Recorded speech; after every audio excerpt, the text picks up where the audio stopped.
Hi there, and welcome to the Mindful Marathon podcast. I'm your host, Dr. Michelle Quirk, a run coach and pediatrician.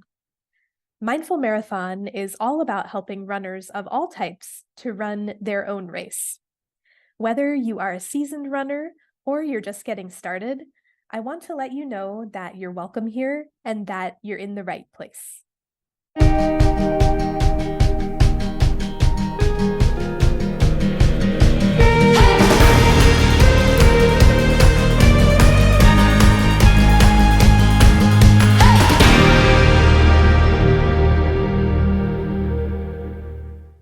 Hi, everyone.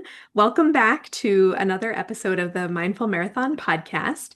I am very excited to introduce my guest today. I have with me Rebecca Jaspan. She is a registered dietitian who specializes in working with athletes to improve their performance through nutrition. As a runner, Rebecca knows firsthand the challenges runners face with fueling enough during and outside of training. And she has worked with all types of runners, from track athletes to marathoners, and I am really excited to have her on the show. So, welcome, Rebecca. Thank you so much for having me. Yeah. So today we were going to kind of tailor our talk to be around marathon fueling. But before we get there, can you tell us a little bit about your journey as a runner and how that influenced you to become a dietitian? Yeah, definitely. I started running in high school, I guess, really. I ran cross country and track, and I really wasn't very good, and I really didn't enjoy it very much. But I think a large part of that was being underfueled. I really didn't know what I was doing, and unfortunately, really there was not much guidance in that way back then in high school. And then I knew I wanted to be a dietitian since high school too, which I'm very fortunate for knowing that young. And when I got into college, I kind of had developed a better relationship with running and exercise and food, and just enjoyed running for fun. And then after college, I moved to New York City and I actually got injured and I couldn't run for about 3 years. And that was really horrible for me. And at the same time, a lot of my friends were getting into running races in New York City. And I was like, I wanted to get back to running, obviously, and I was determined to run one of these races. And that's really when I started paying more attention to my own nutrition, even as a dietitian. I needed to really look at what I was doing, and why I was still in pain and not healing my injury. And when I started to do that, along with physical therapy, and doing, all of the things that I was supposed to do. Eventually, I got back to being able to run. And since then, I, have run a bunch of races, and, knock on wood, have not been injured. No, that's great. And I think a lot of us, I know for me personally, like all of us have probably struggled with injuries or like time off of running that was unplanned. But I think the lessons we learn from those periods of time off are always really important. But it, for you, shaped, a lot of the future. Yeah, definitely. Learned a lot of lessons, which has also helped inform my work that I do with my clients. Now, I love working with runners. I work with a lot of runners who have, chronic injuries, that keep getting injured, have to be sidelined, and, nutrition is oftentimes a missing piece. So, Yeah. I think sometimes, especially for newer runners, like nutrition is often overlooked, especially at the beginning. What common mistakes do you see, being made? I guess we could go with both ends of that, like for beginners and then also for, our endurance athletes. I'm sure there are a lot. Yeah, yeah. I mean, like you said, it's often overlooked, right? We like new runners are super gung ho about, or they get their new watch and their new shoes, and all of that is really important. But then they're not thinking about nutrition and hydration. Oftentimes, I mean, it depends on the runner, but if they're really enthusiastic, they want to ramp up quickly too. And that's also where, nutrition is important and where you can risk injury. With marathon runners and a lot of my clients training for the marathon now, a lot of time, big mistakes I see are really not focusing on nutrition in between the long runs, or we tend to really focus on, okay, what am I going to eat the night before my long run or in the morning during the long run, but then in between that kind of gets lost. We're not focusing on it as much. We get busy with work and family and whatever, and all of our other commitments. It's really hard to think about that. That's one big mistake I see a lot of the time. Another mistake I see often is not taking enough fuel Mhm. on long runs, especially we're getting into August, September when mileage really is ramping up and people aren't fueling enough on those long runs, which can impact performance on the actual run and then also recovery. Yeah, yeah. I think you bring up a lot of great points. I mean, there's so many different things to think about, especially for marathon training. You can talk about your approach with your clients on how you approach like before, during, after, like how do you come up with a plan for someone? Yeah, so it's always super individualized to the runner. But in general, right, we before a long run, we want to really focus on carbohydrates, getting enough carbohydrates before, and how long before, right? And depends on what you can tolerate. Some people, can't eat so much before their run, or right, if they're waking up really early and it's hard to eat first thing in the morning, we can, tailor those options to what the individual can do, whether it's a drink or food. Um, and then the timing around that too.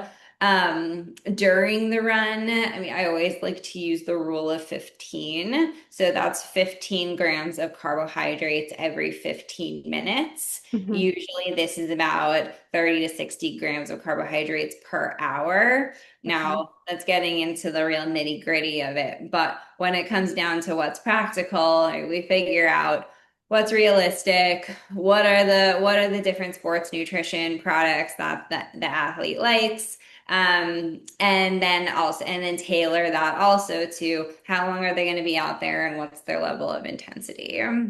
Yeah, I feel like a big struggle for a lot of my runners is what sits okay in their stomach. Like that has been quite a process of like trial and error for people. And that, I mean, that's sort of my advice is like we have to figure out what works for the individual athlete. And so that is going to take a lot of time. But do you have advice about those with sensitive stomachs? Yeah, definitely. Training the gut is a real thing. We have to start early and practice, just like we're training for the race. We have to practice our fueling too and train the gut to tolerate that, load of carbohydrates that we really need to get us, through the whole marathon. Experimenting with different types of sports nutrition and food. Some people do like to use more, real foods like pretzels or crackers or Pop Tarts, versus using gels or chews. Really depends. And then it's also a question of, are they taking the gels properly? Are they taking them with water? What's the hydration status like? Oftentimes it's not the food, but it's not having enough hydration or sodium, and that's affecting that's causing some of the gut issues. So there's a lot of different things to look at. Yeah, and I think what works for one person and one person swears by whatever it is. And then for the next person, that can lead to stomach upset and having to run to the bathroom. And so it really, it depends on the runner. And yes, training the gut is as much a part of training the legs and the mind and everything else. Mhm. Yeah, absolutely. Yeah. Um, One other question that comes up a lot is about like specifically about carb loading and like what do we mean by that and when do we need to do that? And like, for those running longer distances, it's more important than those potentially running shorter distances. But can you talk a little bit about carb loading and what that means?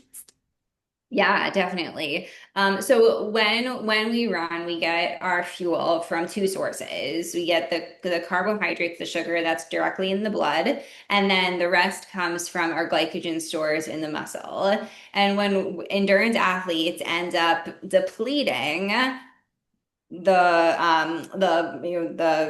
sugar that's available in the blood, and then they go into their glycogen stores and deplete those as well. So carb loading is a technique to kind of maximize the glycogen stores and pack as much glycogen in there as possible before, so that you have enough to get you through, to kind of top off, and then you're topping that off with the fuel that you're taking throughout.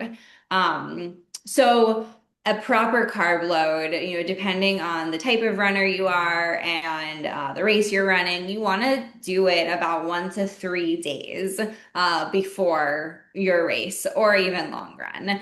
And as a rule of thumb I use too with my runners is 70 minutes or more. Hmm. If you're running for 70 minutes or more, you're going to want to do some sort of carb load. And that varies so much. That could be as much as, eating a higher carbohydrate dinner the night before to, ramping up your carbohydrates significantly for 3 days before. You're probably going to do something like that, before your marathon. Yeah, yeah. And it's yeah, it's in some ways we have to train for that too. And I think like anytime I have done carb loading, I feel like by the time we get to the race, I don't want to see another carb and like I don't Yeah, want any more bagels for a while. exactly. But it works really well.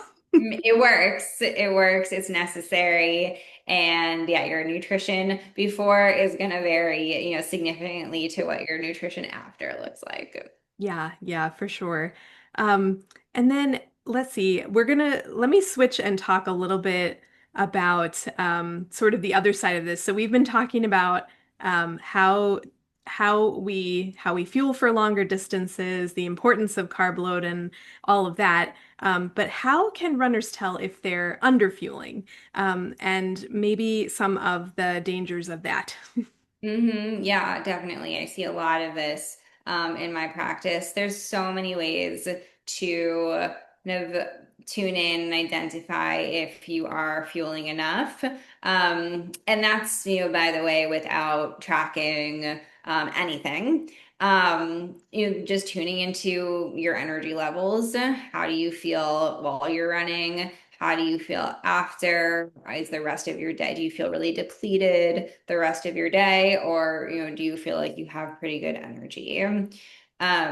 What's your recovery like the next day? Could you do a workout or could you go out for a short run? Or are you feeling like, you're just still really depleted, like you need another day? Mhm. Um, how does it feel in between? And then some other kind of physiological signs. If you're eating enough, what are your bowel movements like? Right? That's a good sign of, are you eating enough? Your menstrual cycle, right? Are you still getting a regular menstrual cycle? I have so many women who I have worked with who, that changes when they really ramp up their mileage. And so that's a really good, indicator that maybe you're not getting enough. Yeah, yeah. And for those runners who have struggled with this, and maybe to some extent, I feel like we've all struggled if we have run really long distances because it always feels like toward the end of marathon training, it's really hard to get enough in, to be Mhm. honest. Like it's really a high calorie load that you need and a high carb load, and it's very challenging to do it correctly. But how can we, be mindful of that? And maybe if we've struggled with that in the past, how do we like repair our relationship with it? Yeah, I mean, just in terms of like logistics, how do we do this? It's helpful for a lot of people to eat more frequently. So rather than doing, like three big meals and snacks in between, doing, maybe smaller, more frequent meals, and really making sure, that way you're getting in nutrition. I always say, every time you eat is an opportunity to get macronutrients and micronutrients. And so sometimes it's more helpful for people to think about eating about every 2 to 3 hours instead of longer than that. Hmm. Um, Especially toward the end of marathon training, it can also be helpful to integrate more liquid calories. So, I Yeah. always say don't be afraid of juices and even, some certain protein shakes. Like that can also be a more like efficient way of getting in more calories if you're feeling like you need them. Yeah. I have found like a smoothie seems to work as my like post run. Yep. Yeah, especially in the summer because I feel like I don't have much of an appetite and I'm Yeah. running first thing in the morning. So, and then I get back and I'm like not really hungry. So for me, it's a smoothie and then I'm able to get in like enough, yeah, carbs and protein and just throw it all in. Exactly. Yes, that's a really good way of doing it. And really being mindful too of eating both before and after your run is really going to help with recovery. And again, just like another opportunity to get in that recovery nutrition. Yeah, yeah. Um, if if someone is listening, if a runner out there is listening, what would be maybe one change or like one place to start to improve their fueling? That's a tough one because everyone struggles with Something so different. many, yeah, so many different things. I mean, I think, and I mean, it's so interesting to hear. Even with runners, there's such a fear of carbohydrates. And that, I mean, there's so much, demonizing carbohydrates in the media, and really, carbohydrates are our fuel. I'm a broken record all day long, but I'll say it over and over again. And there really is a fear of eating enough carbohydrates and taking fuel on our runs, and it's really so important, and it does make a big difference. Right, there's proteins having a big moment. Everyone's worried about getting enough protein. Many of us do, and really without enough carbohydrates, I always say like protein can't do the work. If you're not eating enough carbohydrates, your body's going to start burning up that muscle, burning that protein. And so when you're getting enough carbohydrates, not only are you're fueling your runs, but you're helping with your recovery because then the protein can do the work that it's supposed to do. Yeah. Oh, thank you for saying that. Yeah, like louder for everybody in the back because I feel like I am a broken record also and it's just I don't know, on social media and everything coming up on the Instagram feed is all about protein. Yes, yes, so much I'm protein. not saying the protein isn't important too, but like the carbs are really important. Yeah, definitely. So, yeah, I mean, in terms of, what can runners change, right? It's so individual, but that's something I see often is just this fear. Am I overdoing it? Am I eating too much, too many carbohydrates? We have to let go of those fears. Yeah. So, Rebecca, thank you so much for sharing all of your knowledge with us. Where can the listeners learn more about your work and connect with you? And please tell us about your program. Yes. So you can find me on my website, RebeccaJaspan.com. There's my email and different places to reach me there. I'm also running a marathon nutrition program right now. I'm calling it Marathon Nutrition Club. And basically, my idea with this was, there's runners love community. A lot of us are, a part of run clubs, or we have our PTs, we have our run coaches, but we're not focusing as much on our nutrition. So with Marathon Nutrition Club, I'm hoping to create a space where runners can come and learn from both me, but also each other about what's working, what's not working in marathon training when it comes to fueling. So if you're interested, reach out and come join us. All right. And I will leave your links in the show notes. So everybody head over there and you can find out more about the program. So thank you so much for joining us. Thank you for having me. And thanks everybody for listening. We'll see you next week. Thank you for listening today. If you enjoyed the episode, please share it with a friend. And if you have a moment, please rate and review the podcast so that we can reach and encourage others to tie on their sneakers and join us out there on a run. See you next time.